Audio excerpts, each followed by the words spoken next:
Hello again, everybody. This is John and Glenn with BestPriceNutrition.com. Today, per your request, we're going to review Con-Cret. Specifically what this is it's a creatine HCl. So we're going to get a little into just that raw material, some of the background on it. And typically, in most of our videos, if you've watched them, in all the videos when we talk about creatine, we're big proponents of creatine monohydrate because it's cheap, it works, and the vast majority of research has been done on creatine monohydrate and shown for it and proven its validity. So, Glenn, you want to explain briefly what creatine HCl is? Creatine HCl is just creatine bonded to hydrochloric acid, or HCl.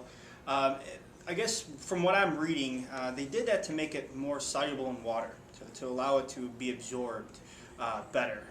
The confusing thing about it is you're actually bonding it to an acid, or a very strong acid, and their idea is that they're going to lower the pH in your intestines. But by doing so, most times, when creatine monohydrate enters your stomach acid, some of it does get broken down into creatinine.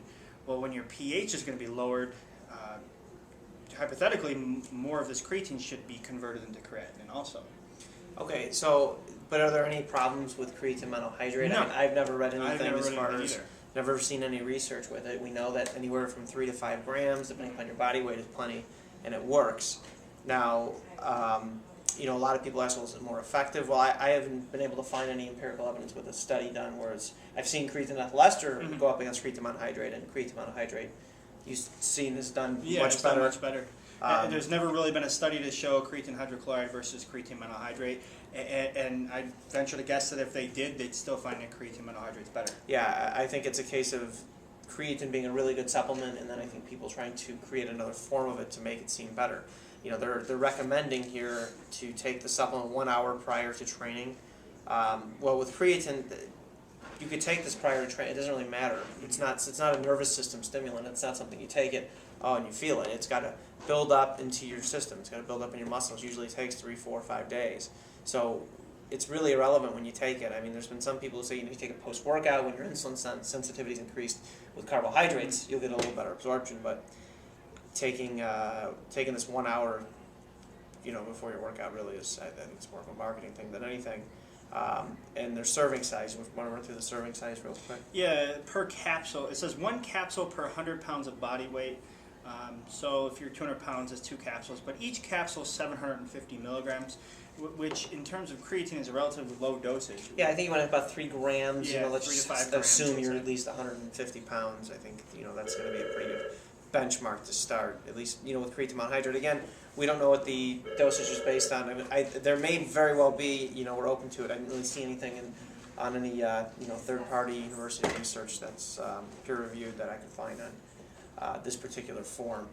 And since we know creatine monohydrate works so well, kind of the question, like I said, comes to me is why bother? Why bother? Really... I was just reading something on a bottle. It says that it's been reportedly shown to have at least 59 times greater water solubility than creatine monohydrate. So it seems like they're trying to do something here with making it more soluble in water. I really didn't think that was a problem either. I don't think it's not an issue. Just use a little more water. That would be one thing if you're worried about that. The no loading goes. That stands true with creatine monohydrate too. We've since found no cycling. Well, you can say that about any creatine because your body. Not only do you produce it endogenously, but also you get it from exogenous sources. So it's not like testosterone where your body shuts down production. And then, no side effects, cramping, bloating, water retention, or GI issues. That's hyperbole also about creatine monohydrate. Yeah. And like we've talked before, creatine monohydrate is kind of a victim of its own success. It's done so well, and then, people make marketing ads for their creatine saying, well, ours won't bloat you. Ours won't, give you an upset stomach. Yeah, you're not going to get cramps from it.